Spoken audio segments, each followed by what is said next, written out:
Bien, bonjour à tous, bienvenue dans ce webinaire, organisé par l'Union des Français à l'étranger, que je remercie au passage, et destiné aux expatriés, situés principalement aujourd'hui en Asie et au Moyen-Orient. Et on va parler aujourd'hui, investissement. On va parler, investissement en immobilier. On va parler investissement, sécurisé. Comment, quand on est loin, pouvoir placer son argent en étant, serein, et à peu près sûr déjà de ne pas en perdre et ensuite d'en gagner. Alors mon nom est Amaury de Calonne, moi je suis le président cofondateur de la société Monetivia, qui est, spécialisée notamment enfin spécialisée en immobilier et en ingénierie patrimoniale, et qui a un domaine de compétence, un domaine d'expertise qui est le démembrement de propriétés, et qui est un sujet qui connaît un plein essor en France, hein, du point de vue des investisseurs, et dont nous allons parler tout de suite. Alors, je vais vous faire une présentation relativement courte, hein, pour ne pas vous assommer et vous abreuver d'informations. Et l'idée est que juste après, vous puissiez, si vous le souhaitez, me poser des questions, auxquelles je répondrai évidemment dans le chat avec grand plaisir. Alors, quand on pense, évidemment investissement, sécurisé, on pense dans un univers où, les marchés, sont évidemment, un peu sous tension, dans un climat inflationniste, dans un climat où les taux d'intérêt vont augmenter, augmentent déjà, mais vont continuer à augmenter. Avec, la géopolitique, avec tout ce qui se passe dans le monde, il y a effectivement, aujourd'hui des vraies questions à se poser sur, où placer son argent, comment investir. Les actions, ça paraît, aujourd'hui, en tous les cas, très risqué. Les obligations, bon, compliquées. Enfin, parmi tous les supports qu'on peut vous proposer, l'immobilier apparaît souvent comme un peu la valeur refuge, hein, et un moyen de se dire: «Voilà, je vais me positionner, je vais placer mon argent et je vais acheter de l'actif tangible», et ça me permet de pas être confronté à la volatilité, notamment des marchés. Quand on pense immobilier, on pense évidemment, à l'investissement locatif, hein, qui a ses vertus. J'achète un bien, je mets un locataire, il finance, la dette qui a permis d'acquérir le bien. C'est effectivement un moyen de faire. Les limites de ce type de choses, c'est qu'on a pu constater, ces dernières années, que lorsqu'on fait ce type d'investissement, d'abord, on prend une forme de risque, c'est-à-dire qu'évidemment, un locataire, bah, il faut gérer un locataire. Un locataire, alors il y a aucun procès d'intention, il y a des locataires évidemment très bien, et la majorité le sont, heureusement. Maintenant, ce qui est vrai, c'est que, ben, un locataire, le rapport de force, en France est quand même très, très déséquilibré, hein. Un locataire, pour dire les choses très grossièrement ou pour grossir le trait, un locataire qui décide du jour au lendemain de ne plus payer son loyer, il vous faudra, entre 2 ans et 3 ans pour le sortir. Vous avez à gérer aussi des vacances locatives, hein, le turnover qu'il y a, ce type de choses.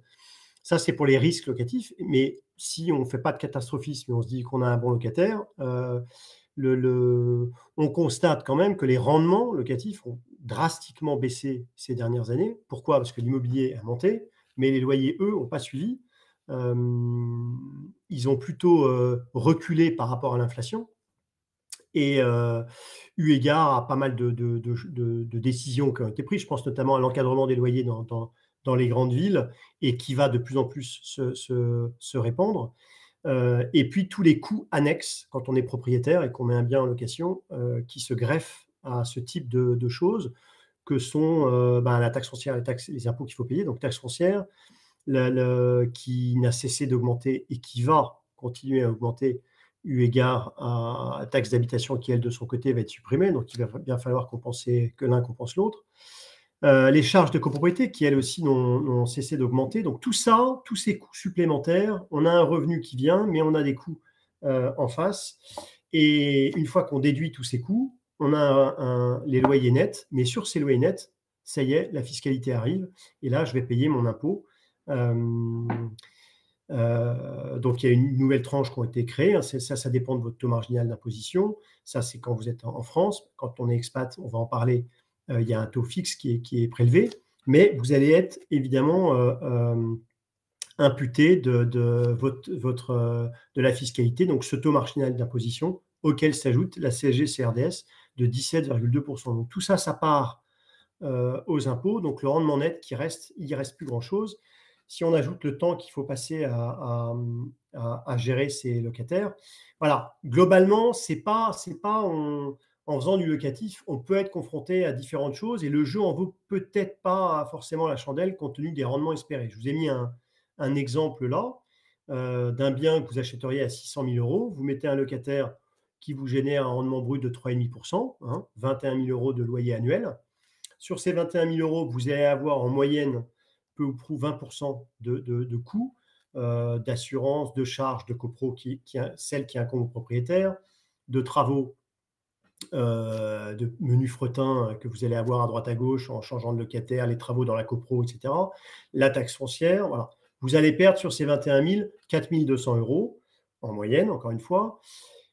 Il va vous rester 16 800 euros et là-dessus, vous allez être fiscalisé de 20%, plus le prélèvement de solidarité. Alors après, ça dépend des pays, les taux de prélèvement de solidarité peuvent être différents en fonction de là où on est situé en Asie ou au Moyen-Orient. Mais grosso modo, je vous ai mis le minimum. Le minimum, c'est 20 plus 7,5. Et donc, vous allez reperdre 4 600 euros en imposition, ce qui vous fait un rendement net de 2% sur les 21 000. En réalité, en net, à la fin de l'année, il vous reste 12 180 euros, ce qui fait 2% de rendement. Si en plus, vous êtes à l'impôt sur la fortune immobilière, à l'IFI, en prenant le taux le plus bas, 0,7%, vous allez perdre 4 200 euros supplémentaires. Il vous reste 7 980, soit 1,33 de rendement net. Donc, vous voyez bien que c'est un vrai sujet. Il y a une forme de fiscalité confiscatoire. Et donc, l'idée est de se dire comment est-ce qu'on peut faire un investissement qui ressemble à ça, mais qui nous prémunisse de tous ces risques et fiscalité. Et ben, il y a un moyen de le faire, c'est l'investissement en nue propriété, dans l'ancien, où là, vous allez avoir tous les avantages du locatif, c'est-à-dire vous allez prendre la performance du locatif, et sans tous les inconvénients que je viens d'évoquer à l'instant. Alors, c'est quoi le principe? Le principe de la nue propriété, c'est très simple, c'est vous achetez un bien immobilier, exactement comme si vous faisiez du locatif. J'achète un bien immobilier, et là, votre vendeur va vous dire: Monsieur l'acheteur, je vais être votre locataire d'une certaine manière. Je vais rester dans le bien et je vais vous régler l'usage, les années que je vais conserver dans le bien. Donc, prenons un exemple. Vous achetez un bien qui vaut 500 000 euros. Votre vendeur vous dit: moi, je garde le bien 15 ans, je reste dedans 15 années. Ces 15 années, on va fixer le loyer du bien. On les tire sur 15 ans de loyer, et on déduit cette valeur de 15 ans de loyer de la valeur du bien. Dans l'exemple, le bien vaut 500 000 euros. L'occupant garde le bien 15 ans, valeur des loyers 180 000 euros, 15 années de loyer. Je déduis ces 180 000 euros des 500 000 euros, j'achète le bien 320 000 euros. Voilà, c'est aussi simple que ça, l'achat en nue propriété. Alors, vous n'allez pas, comment ça marche juridiquement, vous n'allez pas mettre un bail en place, c'est pas un bail avec tout ce qui va avec. Non, c'est tout simple, c'est un principe juridique qui est vieux comme Hérode, que vous trouverez dans le code civil, qui est le démembrement. Quand on fait, en droit immobilier, lorsqu'on possède un bien en France, on possède la pleine propriété du bien, et cette pleine propriété, elle se décompose de 2 droits: la nue propriété, l'usufruit. Nue propriété, je possède le bien; usufruit, je l'utilise, j'ai l'usage du bien et j'ai le fruit du bien. Et là, ce qui va se passer, c'est que le vendeur du bien vend la nue propriété, il vend la propriété du bien et il conserve un usufruit temporaire dans le bien d'une durée qu'on va déterminer ensemble.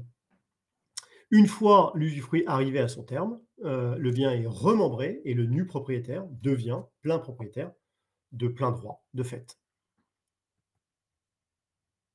Comment est-ce qu'on valorise l'usufruit? Ces fameuses années que va conserver le vendeur, l'occupant? Ben, tout simplement, c'est une logique économique. L'idée, c'est exactement comme si vous faisiez un investissement locatif, sauf que là, vous allez être prépayé de tous ces loyers sous forme de réduction de prix. Donc l'idée, c'est de dire: 15 ans sont conservés par le vendeur. On fixe le loyer du bien, le loyer de marché, hein, un bien qui est un studio à Paris ou qui est une maison dans le sud. On prendra sa maison, sa valeur locative. On prend son loyer, on l'indexe, c'est-à-dire qu'on le fait augmenter sur la période. On le fait augmenter d'1,5% sur la période pour pas que vous perdiez l'inflation. Donc, sur la période, il augmente d'1,5%. On actualise cet ensemble de loyers, hein, parce qu'on raisonne ce qu'on appelle en valeur actualisée nette. Donc, évidemment, percevoir un loyer tout de suite, 1 000 € aujourd'hui, pour le dire simplement, n'a pas la même valeur que 1 000 € si je vous les donne dans 10 ans. Donc, on ramène cette valeur à aujourd'hui. Et puis, on retire le ratio de charge tout de suite qui incombe traditionnellement au propriétaire, ce qui fait que pendant toute la durée du usufruit, vous n'aurez rien à payer en termes de charges. Tout est réglé par l'usufruitier.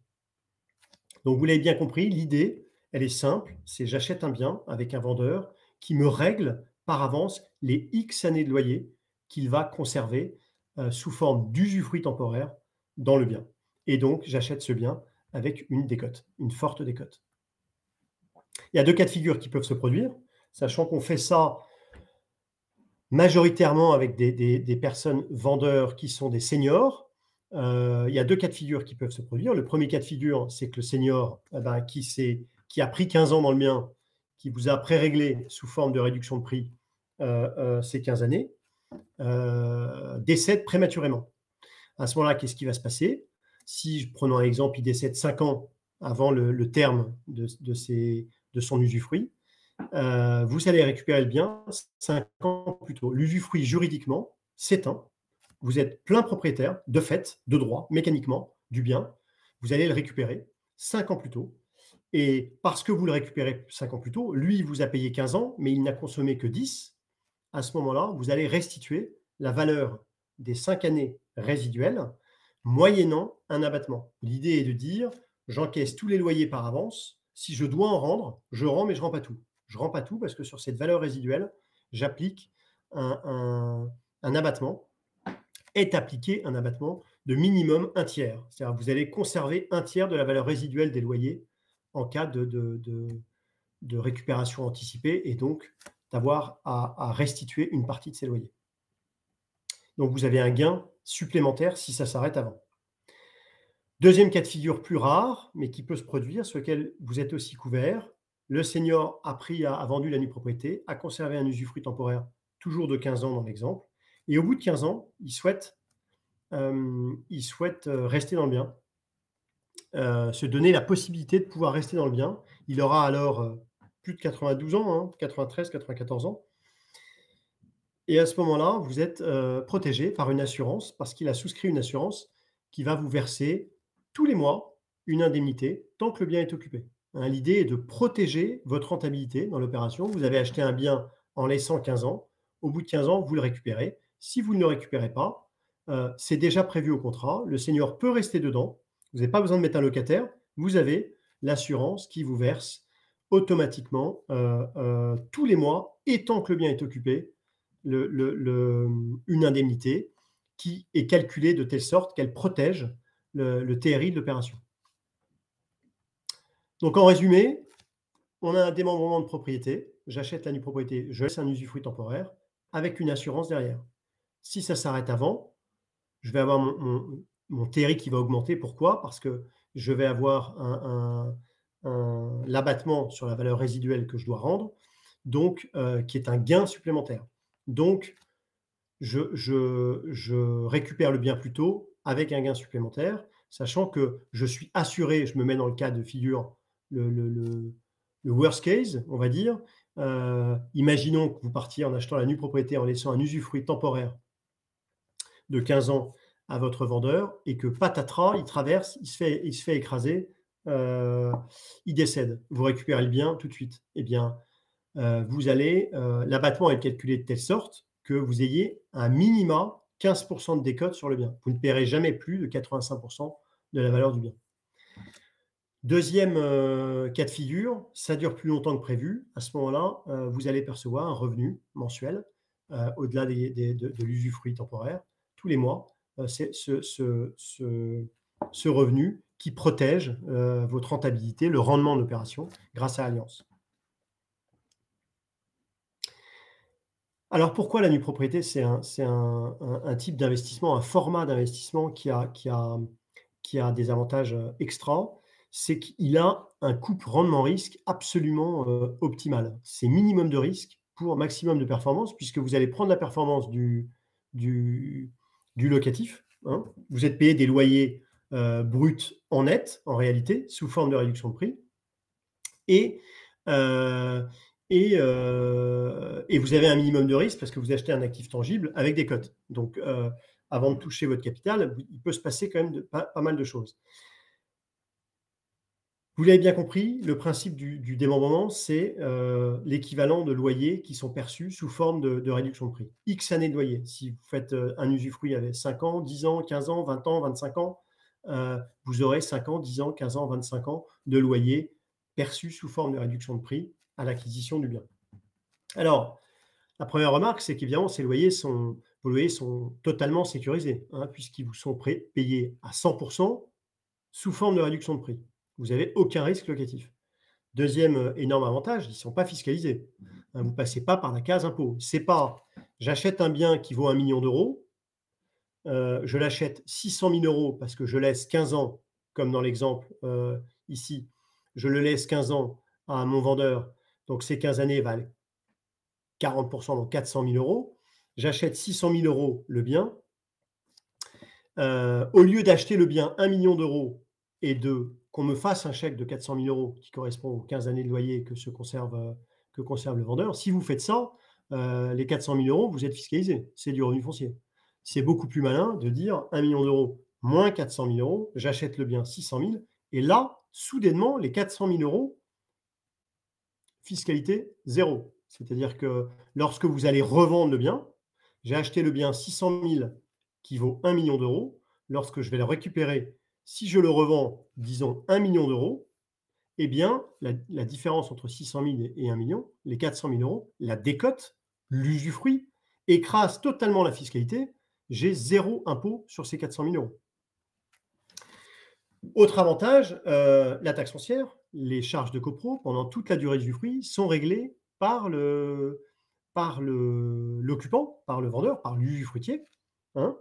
Seuls les gros travaux, le 606, qu'on appelle l'article 606, donc les grosses réparations, incombent au nu propriétaire. Alors, ce qu'il faut savoir, qu'est-ce que c'est que les grosses réparations? C'est ce qui intéresse l'immeuble dans sa structure et sa solidité générale. Ça veut dire quoi? Ça veut dire, en gros, le contenant, l'enveloppe, hein. Tout ce qui est à l'intérieur de l'immeuble, c'est pour l'usufruitier. Un ravalement de façade, c'est du nettoyage, c'est pour l'usufruitier. Il n'y a pour le nu propriétaire que la structure, le bâti, on va dire, et la toiture. Voilà, c'est tout. Tout le reste, c'est pour l'usufruitier. Donc normalement, pas de flux financier entre vous pendant toute la durée du démembrement. Encore un autre avantage, les frais de notaire. Quand on achète un bien à 1 million d'euros, ou peu importe, mais dans l'exemple qui est là, 1 million d'euros, on paye des frais de notaire sur 1 million d'euros. Quand on achète en démembrement, on paye des frais de notaire sur la valeur fiscale de la nue propriété. Donc on gagne 7,5%, qui sont en gros le taux des droits de mutation, hein, des frais de notaire. On gagne ces 7,5 de la décote, hein, puisque au lieu de payer 7,5 sur 1 million, je vais payer 7,5 sur à peu près 600 000 euros. Donc ce gain en droit de mutation, à lui seul, c'est déjà 1 an à 1 an et demi de loyer net gagné, rien qu'en frais de notaire. Et puis, vous n'avez évidemment aucun souci de gestion. C'est-à-dire quand on est loin, quand on est expatrié, je suis passé par cette case-là, ayant moi-même vécu en Asie, au Japon et à Hong Kong. On est content de pouvoir investir son argent de façon sécurisée dans un bien immobilier loin et qui ne prend zéro temps, zéro contrainte, heu, zéro souci de gestion parce qu'il y a un problème, le locataire ou je ne sais pas quoi, d'impayé, ou de travaux, je ne sais quel souci. Non, c'est vous investissez, vous êtes totalement serein. Rendez-vous le jour où vous récupérez le bien. Donc c'est, on l'a dit en résumé, la sécurité, hein, et la performance. C'est la performance du locatif et la sécurité eu égard à la décote. Vous achetez un actif tangible avec décote. Donc avant que votre capital commence à être touché, j'ai envie de dire, hein, ce que vous avez investi, bah, il faudrait que la valeur du bien perde toute la décote, dont vous avez bénéficié au départ. Donc si ça arrivait, autant dire que je ne sais pas dans quel état serait le reste des actifs, mais voilà, on peut parler de produits à quasiment à capital garanti. Et une renta qui est meilleure qu'en locatif, une rentabilité qui est meilleure qu'en locatif, puisque vous n'êtes pas fiscalisé, hein. Tout l'équivalent des loyers comme vous les percevez sous forme de décote, évidemment, il n'y a pas de fiscalité là-dessus, donc vous avez un meilleur rendement. Et vous avez en plus un effet de levier important, puisque j'achète 60, un bien qui vaut 100, la hausse de l'immobilier, elle va se faire sur les 100. Donc si l'immobilier augmente de 20, ça passe de 100 à 120, moi je suis passé de 60 à 120, donc les 20 sur 60, c'est un tiers. J'ai fait 33%, là où l'immobilier a fait 20%, hein, en n'ayant mis que 60. Donc, en plus, vous bénéficiez d'un effet de levier sur la fluctuation immobilière. Voilà ce qu'il faut retenir. Un actif tangible, vous l'achetez avec des cotes. Vous avez un investissement qui est quasiment à capital garanti.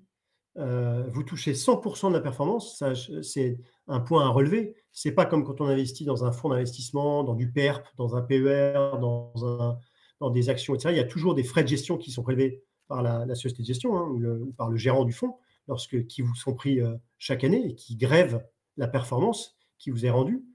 Là, vous prenez 100% de la performance, hein. J'achète un bien, toute la hausse immobilière, tout le temps qui passe, c'est pour moi. La seule chose qu'il faut savoir, c'est que quand on fait de l'investissement en nue propriété, à la différence du locatif, c'est qu'on le fait pour le long terme. N'investissez pas en nue propriété en vous disant je vais récupérer le bien dans 3 ans. Ça n'a absolument aucun sens, parce que par définition, intrinsèquement, vous l'avez bien compris, on achète en laissant le bien un certain nombre d'années à son vendeur. La vie va peut-être faire que vous récupériez le bien plus tôt, mais évidemment que dans votre processus de décision, il ne faut surtout pas intégrer le fait que vous souhaitiez récupérer le bien le plus vite possible. Ce n'est pas du tout l'idée. L'idée, c'est de partir sur la durée du usufruit et de se constituer du patrimoine pour la retraite. Je vous ai fait un petit cas pratique par rapport au type de biens qu'on peut proposer, qui sont dans l'ancien, vous pouvez trouver tout type de biens en propriété, hein. Ça va de la chambre de service à la maison. Là, vous voyez, c'est une maison à Saint-Tropez qu'on voit sur l'écran, là, ou un appartement dans du Pierre de Taille à Paris, ou pas dans du Pierre de Taille, un peu tout type de biens. Alors là, je vous ai mis un exemple d'un bien qui est à Paris, dans le 10e arrondissement, qui est un bien qui fait 130 mètres carrés, avec un usufruit temporaire de 15 ans. Compte tenu de la valeur, le bien vaut 1,6 million. On est parti sur 15 ans d'usufruit, comme je vous le disais. On a valorisé cet usufruit à partir du loyer qu'on a fixé à 32,50 € du mètre et indexé à 1,50, actualisé en retirant les charges des travaux. Vous voyez que en dessous, sous le graphique, les années de loyer, la masse de loyer que représente chaque année, hein. La première année, c'est 51 000 € de loyer. La deuxième année, 51 888, etc. Et la dernière année de loyer, c'est la 15e, l'équivalent de la 15e année, c'est 62 969. On fait la somme de tout cela, on actualise, ça nous donne la valeur de l'usufruit, 620 000 €, qui nous donne donc la valeur de la nue propriété. On ajoute nos honoraires, ça donne le prix de la nue propriété à 1 025 000 avec une décote, ce qui vous fait une décote de 36% sur le bien. J'achète 1,25 million, un bien qui vaut 1,6 million. Le cas de figure qui peut se produire, c'est que ce que j'évoquais tout à l'heure, imaginez qu'il y ait une récupération anticipée, prématurée, eu égard à un décès du vendeur. Si je prends l'exemple par exemple, la 10e année, la valeur résiduelle des 5 dernières années, c'est 250 000 €. Vous bénéficiez d'un abattement sur ce bien de 34%. Donc 250 000 moins 34%, ça fait 165 000 à verser. Le fait que ce se soit arrêté 5 ans plus tôt vous fait gagner 50 plus 35, 85 000 € supplémentaires, hein, grâce à cet abattement. Ce qui fait que vous aurez payé au total 1 190 000, le bien qui vaut 1,6 million, soit 28% de décote et un TRI de 3,40. 3,40, uniquement par le jeu du démembrement. Si le bien dans les 10 ans a augmenté, sa valeur a augmenté, votre TRI sera évidemment supérieur à ça. Là, le TRI est calculé uniquement sur le simple jeu du démembrement. Alors, investir avec Monetivia, nous sommes spécialisés dans ce domaine-là. On est spécialisé, comme je l'ai dit, en immobilier et en ingénierie patrimoniale. Notre dada, notre domaine d'expertise, c'est le démembrement de propriété. On peut faire beaucoup de choses avec ça. On peut donner, on peut acheter, on peut optimiser de plein de manières que ce soit. Et on a lancé avec Allianz, de façon exclusive, sur le marché français, le contrat Monetivia, qui est le contrat que je vous ai présenté ici, qui vous permet d'échapper à toutes les contraintes du locatif et à sa fiscalité. Pourquoi on investit en nue propriété? D'abord pour préparer sa retraite, d'abord pour se constituer du patrimoine, hein, pour demain. Et quand vous récupérez ce bien, vous aurez un complément de revenu, vous le revendrez pour prendre votre plus-value et avoir un gros capital. C'est un magnifique outil d'investissement pour se constituer du patrimoine de façon sécurisée. C'est aussi un moyen de donner. On a beaucoup d'acheteurs qui achètent de la nue propriété pour la donner à leurs enfants immédiatement et écraser évidemment tous les droits, donc optimiser fiscalement la transmission. C'est aussi un moyen, en achetant des biens spécifiques, hein. Il ne faut pas avoir trop de logique d'usage futur quand on achète en nue propriété, parce qu'on ne sait jamais dans 10 ou 15 ans où on sera. En revanche, on peut, si c'est pour une résidence secondaire, si on achète une maison sur la côte, par exemple, viser quand on est expatrié, de se dire pour ma retraite, ce serait pas mal que j'ai cette maison-là sur la côte d'Azur, sur la côte atlantique, en Bretagne, je ne sais où. Ça peut faire du sens. Et puis surtout, c'est un investissement coffre-fort, hein, il est souvent appelé comme ça, parce que voilà, j'investis pour tout sécuriser et je récupère le bien, l'actif plus tard et mon capital plus tard. Alors, la nue propriété, il y a différents formats, hein. Vous pouvez acheter en laissant un usufruit temporaire et récupérer au terme de l'usufruit. Vous pouvez acheter sous forme de contrat Monetivia en laissant toujours en achetant avec un usufruit temporaire et en étant couvert par une assurance au-delà. Ça, c'est le cas notamment si le vendeur est en résidence principale. On met systématiquement cette assurance pour vous couvrir au-delà. Vous pouvez aussi prendre plus de risques, hein, et dire moi, j'achète la nue propriété. C'est sans doute ce que vous connaissez le mieux pour ceux qui sont un peu sensibilisés au démembrement. Peut-être que vous avez vu vos parents ou des parents d'amis donner la nue propriété de leur bien en gardant un usufruit. Ils gardent un usufruit viager, hein, c'est-à-dire jusqu'à leur décès. Et à leur décès, le bien est récupéré par l'enfant. Le bien est donc remembré et donc l'enfant n'a pas à payer de droits sur l'usufruit. Là, c'est exactement pareil. Vous allez acheter la nue propriété en laissant un usufruit à vie à votre vendeur. Donc, il décède, vous récupérez le bien, il n'y a pas à remettre au pot. En revanche, si ça dure plus longtemps que prévu par rapport au calcul, et bien là, évidemment, vous prenez un risque puisque votre TRI va se décliner, puisqu'il y a un aléa, on va dire, par rapport au calcul de l'opération. La nue propriété, ça existe aussi dans le neuf. L'avantage de l'ancien par rapport à ça, c'est que, bon, je vais vite là-dessus, mais évidemment, quand on achète dans le neuf, c'est plus cher, hein. La valeur de départ est plus chère puisqu'il y a une surcote dans le neuf de 10, 15, 20% de temps en temps sur les biens. Évidemment, cette surcote, vous allez la perdre quand vous allez récupérer le bien dans 10 ou 15 ans, puisque le bien sera revenu sur le marché de l'ancien. Donc là, l'avantage d'acheter dans l'ancien, c'est que vous achetez sur une valeur de marché, hein. Le bien est valorisé à sa valeur d'aujourd'hui et sa valeur de marché. Dans le neuf, c'est principalement du logement social, hein, c'est l'usufruitier est un bailleur social, et donc le bien est loué en logement social. Dans le cadre de l'ancien, c'est un particulier qui est anciennement propriétaire, hein, c'est lui qui a voulu monétiser son bien et donc il est attaché au bien. Ça, on entend beaucoup de la part des investisseurs, beaucoup aiment la nue propriété aussi parce que vous savez que vous avez dans le bien quelqu'un qui est attaché, hein. Il a voulu y rester, il a plus de moyens parce que vous lui en avez donné plus en achetant la nue propriété du bien. Donc, il en prend soin. Là où si on fait 15 ans, par exemple, d'usufruit, en 15 ans de location, 15 ans de location, vous faites tourner les locataires. Bon, évidemment, les locataires, ils n'ont pas le même attachement aux biens.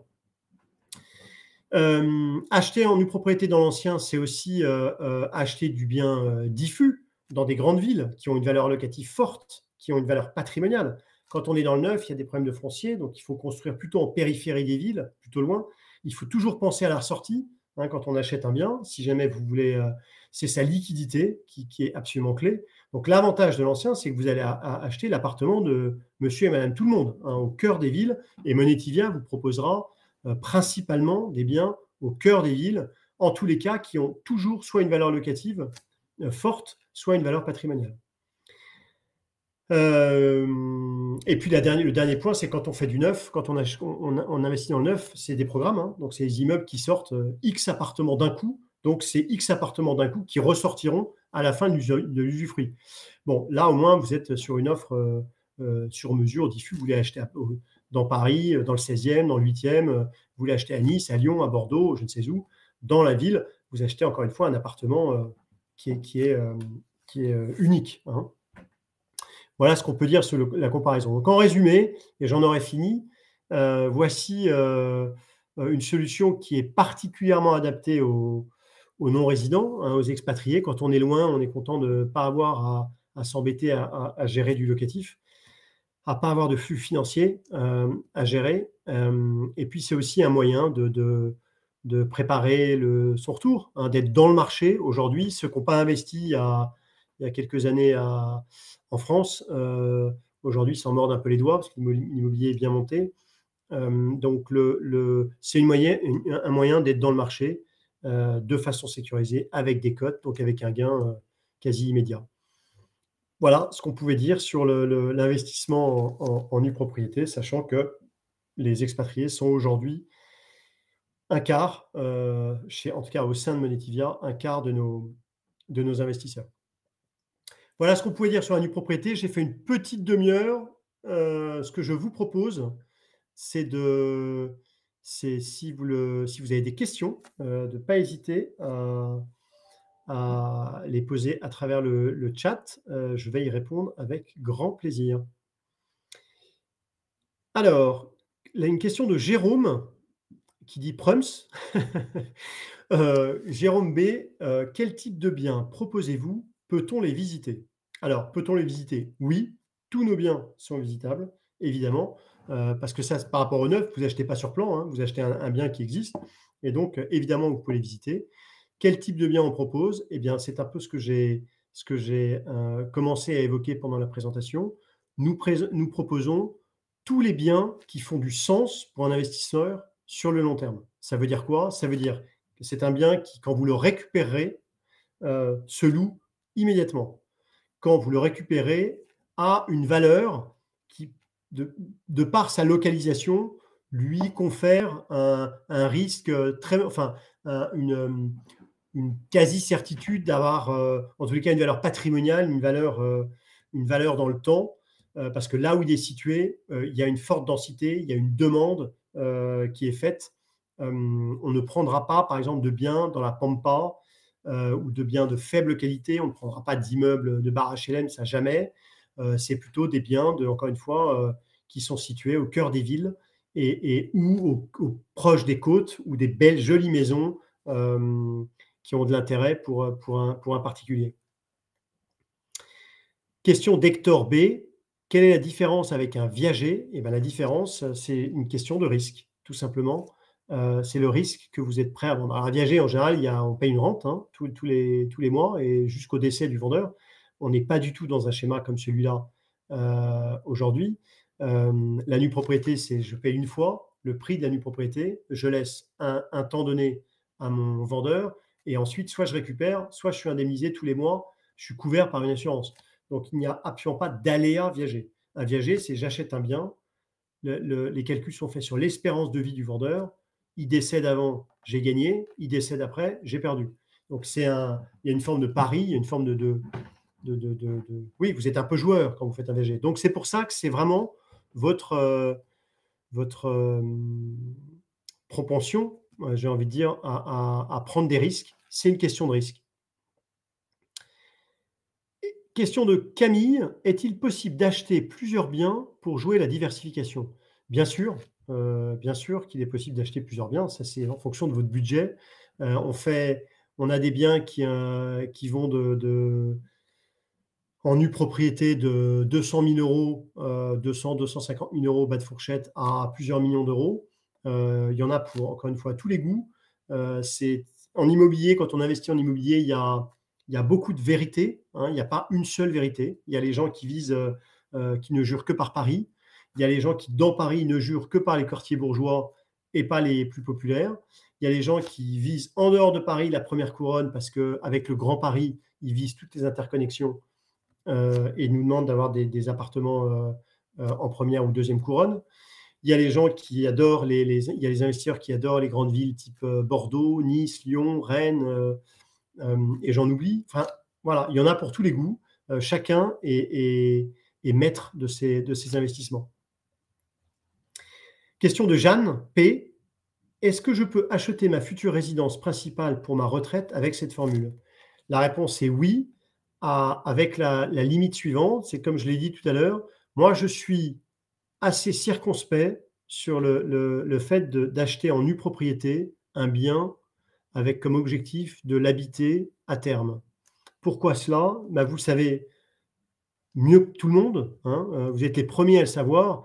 Je ne sais pas pour ceux qui, aujourd'hui, parmi vous, sont expatriés en Asie ou au Moyen-Orient, savaient, il y a 10 ans, il y a 5 ans, il y a 15 ans, il y a 20 ans, si aujourd'hui ils seraient, là où ils sont. La vie est fait que, voilà, à 10 ans, 15 ans, on ne peut pas savoir où on en sera dans sa vie privée, dans sa vie professionnelle, et donc miser sur le fait qu'on achète un bien en disant: «Cette maison, cet appartement sera ma résidence principale dans 15 ans», je trouve que c'est effectivement assez audacieux. Donc ça ne veut pas dire que ce ne sera pas le cas, mais je pense qu'il ne faut pas partir, à quelques exceptions près, sur des temporaires de résidence secondaire, par exemple. Ça peut faire du sens. Heu, mais je suis assez dubitatif sur cette motivation-là, en tout cas pour venir sur la nue propriété. Question de Jean-Philippe Bonsodo: «Donc ceci est uniquement valable pour se constituer un patrimoine immobilier. Peut-on vendre avant la fin de l'usufruit?» Oui, il y a évidemment un marché secondaire. Quand j'achète un bien en nue propriété avec un usufruit temporaire de 10 ans, de 15 ans, de 20 ans, de 25 ans, prenons un exemple à 20 ans, j'ai plus de décote évidemment, parce que plus je prends d'usufruit long, plus j'ai de décote sur le bien, vous l'avez bien compris. Imaginons un exemple, vous achetez la nue propriété avec un usufruit de 20 ans. Imaginons qu'au bout de, je dis n'importe quoi, 10 ans, vous avez besoin de ressortir, vous avez besoin de liquidité. Eh bien, vous revendez le bien avec un usufruit de 10 ans. Et donc, évidemment, mécaniquement, la valeur de la nue propriété, elle a augmenté puisque la valeur du bien, normalement, sur 20 ans, aura augmenté et l'usufruit, lui, aura été réduit, ce qui fait mécaniquement monter la valeur de la nue propriété.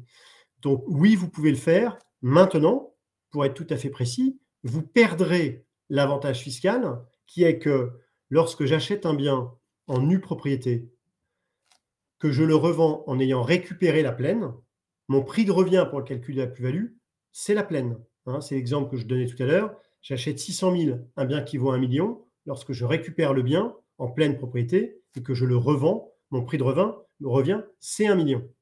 Mais si en revanche, je revends la nue propriété, je l'ai acheté 600 000 et je revends la nue propriété au bout de 10 ans 800 000 € ou 900 000 €, à ce moment-là, votre prix de revient sera calculé à partir de 600 000 €. Car j'ai acheté de la nue pro, je revends de la nue pro. Et donc, c'est juste cet avantage-là que vous allez perdre. Mais vous pouvez, il y a évidemment un marché secondaire pour ressortir en cas de besoin. Ola El Wakil, bonjour. Est-ce qu'il y a un minimum d'années Est-ce qu'il y a un minimum d'années d'usufruit? Et est-ce qu'on doit avoir un compte bancaire en France pour conclure un contrat?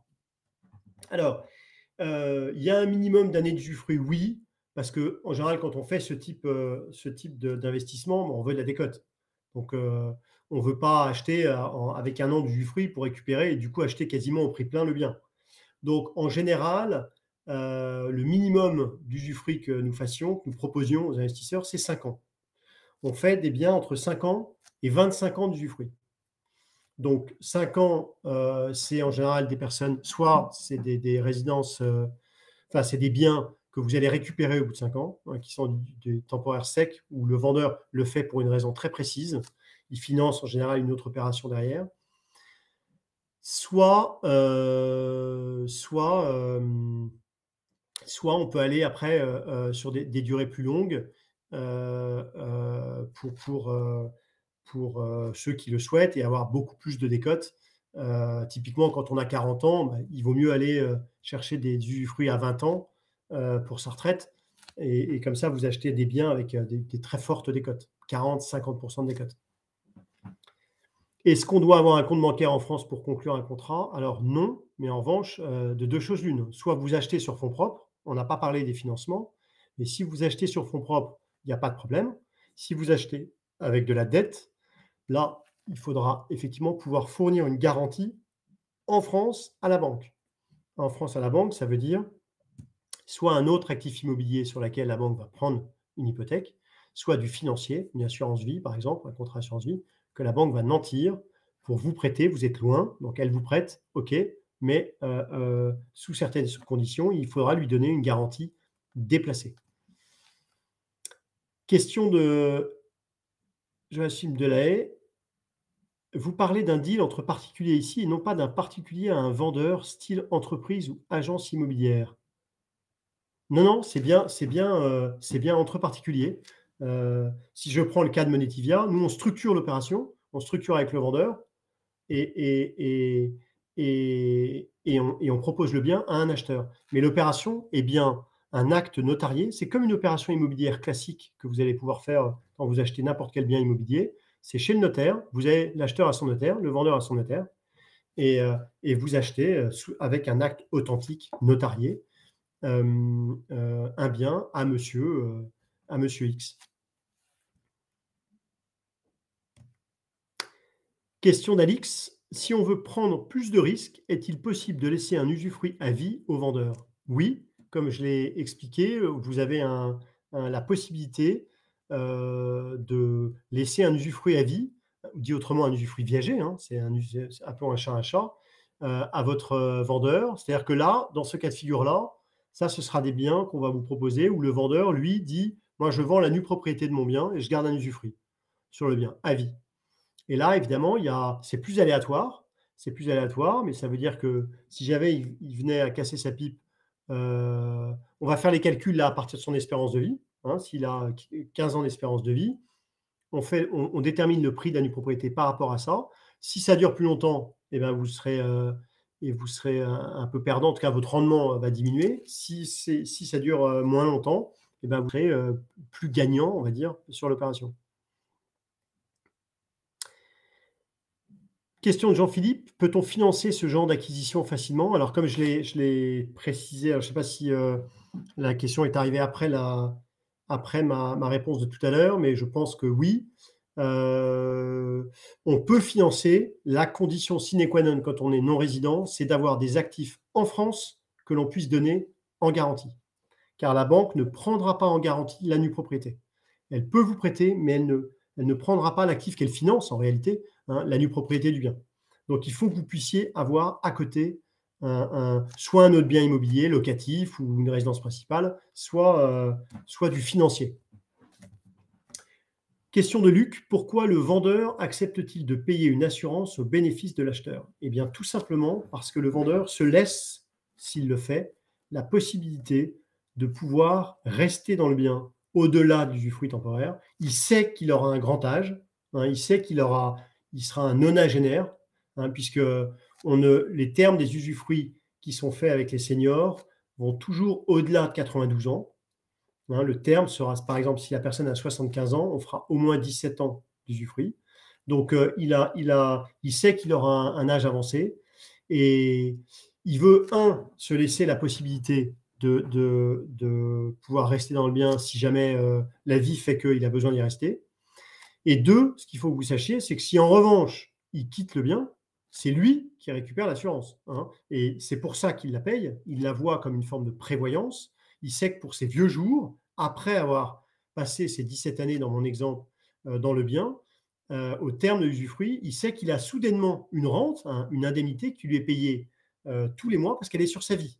Elle sera versée jusqu'à son décès. Donc, à l'investisseur s'il reste dans le bien, à lui s'il quitte le bien. Et il sait comme ça que sa maison de retraite ou son EHPAD ou je ne sais quoi sera financée par cette. Donc, il l'a souscrit avant tout pour cette raison-là, c'est de se dire pour après mon appartement ou ma maison, j'ai ce revenu qui financera ma fin de vie. Autre question de Jachim, on ne fait que de la plus-value uniquement si on vend la nue propriété et non le bien, c'est ça? Non, on fait, si vous achetez un bien en nue propriété, je reprends mon exemple, vous achetez un bien en nue propriété 300 000 € qui vaut 500 000 €. Valeur vénale du bien, valeur libre, 500 000 €. Vous l'achetez en nue propriété, 300 000 €. Soit vous revendez la nue propriété. Vous n'avez pas encore récupéré le bien, la personne a l'usufruit. Et là, à ce moment-là, la plus-value sera calculée à partir de 300 000 €. Vous avez acheté 300 000, vous revendez 400 000, vous avez fait 100 000 € de plus-value.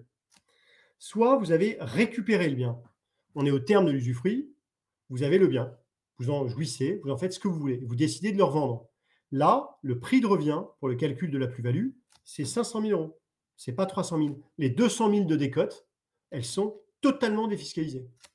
Hein, c'est parce que vous avez récupéré la pleine propriété du bien. J'espère avoir été clair là-dessus.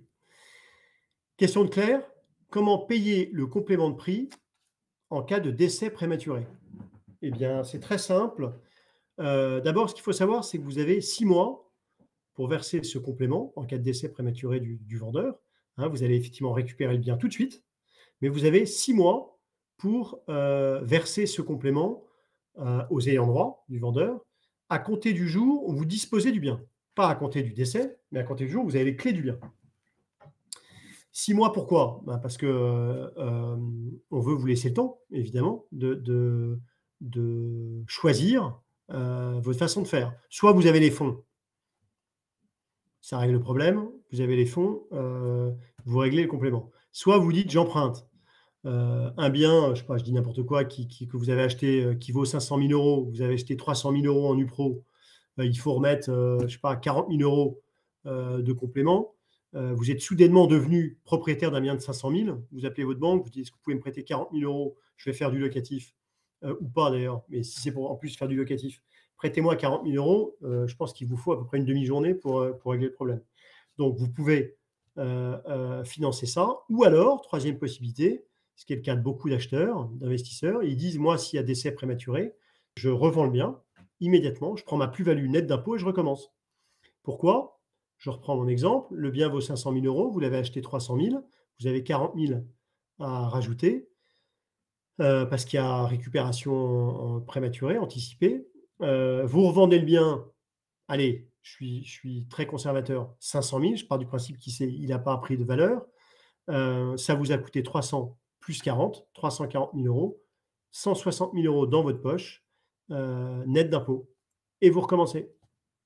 Voilà la possibilité les possibilités qui s'offrent à vous. Donc, soit vous avez les fonds, soit vous les empruntez, soit vous revendez le bien, vous avez le temps, puisque vous avez 6 mois, encore une fois, à compter du jour où vous disposez du bien. Une autre question de Corinne. L'investissement s'adresse-t-il plus à des gens qui ont des liquidités ou qui empruntent? Comment les banques réagissent-elles au financement d'achats en nue propriété, notamment pour les expats? Alors, on en a un peu parlé, mais je vois que la question a été posée avant ma réponse, mais je vais apporter un petit complément. Pour vous donner un ordre d'idée, on a aujourd'hui un peu plus de la moitié de nos investisseurs qui achètent sur fonds propres. Hein, c'est un peu plus de 55%, 58% je crois, de nos investisseurs qui n'empruntent pas, qui au contraire, parce que c'est de l'investissement coffre-fort, sur leur capital, leur cash, leur liquidité, disent plutôt que de prendre des risques et de mettre ça en action ou je ne sais pas quoi, je sécurise sur un produit performant et sur lequel je n'ai pas de risque, c'est de l'actif tangible avec des codes, enfin, toutes les raisons qu'on a évoquées ensemble. Donc pour répondre à votre question, il s'adresse aux deux populations. Vous pouvez évidemment emprunter pour acheter ce type de choses. C'est un levier supplémentaire avec de la dette, mais c'est avant tout un pur investissement de sécurisation de son capital. Les banques réagissent plutôt bien, mais à certaines conditions. Encore une fois, comme j'ai évoqué tout à l'heure, il vous faut pouvoir donner une garantie, un actif en garantie à la banque en France, sur le territoire national. Question de Ola El Wakil sur l'exit stratégie. Quelles conséquences si c'est moi qui veux résilier avant la période d'usufruit? Est-ce couvert par le contrat? Si vous voulez résilier, c'est-à-dire si vous êtes nu propriétaire et que vous avez un usufruitier, ce que j'entends par résilier, c'est vous ne pouvez pas sortir, enfin stopper l'usufruit, si c'est ce que vous entendez par résilier. En revanche, vous pouvez revendre votre nue propriété et sortir, récupérer vos fonds et avec le gain généré par l'opération et la nue propriété sera récupérée par par le nouvel acheteur, votre nouvel acheteur. Voilà ce qu'on pouvait dire. Je crois qu'on arrive au bout des questions. Je vous remercie beaucoup de votre attention, de votre présence. J'espère avoir été clair. Si je n'ai pas été, pas de souci, vous pourrez réécouter cette vidéo qui vous sera envoyée par l'Union des Français de l'étranger. Vous pouvez aussi évidemment contacter Monetivia à l'adresse que vous pouvez voir contact@monetivia.com ou nous appeler pour tout projet d'investissement. On sera évidemment ravis de vous accompagner et de répondre à vos questions. On a toujours chaque cas est particulier, donc n'hésitez pas à faire appel à nous. Merci à vous et puis je vous dis à très bientôt.